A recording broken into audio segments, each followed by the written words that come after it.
Welcome to Concept Scroll. Today we are studying Class 10 Mathematics, Chapter Probability. This is Part 2 of 8, where we will learn about 14.1 Revisiting Probability. Let's get started.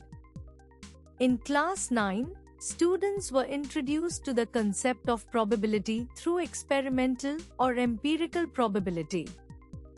Experimental probability is based on the results of actual experiments and observations. For example, if a coin is tossed 100 times and heads appear 47 times, the experimental probability of getting a head is 47 by 100. However, experimental probability can change with more trials.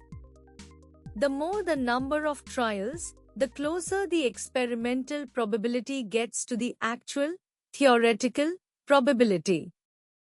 In this section, the ENSER textbook revisits the definition of experimental probability and emphasizes its dependence on actual results. It also highlights the limitations of experimental probability, such as the need for a large number of trials and the time-consuming nature of experiments. This leads to the introduction of theoretical probability, which does not require actual experiments but is based on reasoning and counting outcomes. Here's an interesting fact. The word probability comes from the Latin probabilis, meaning likely.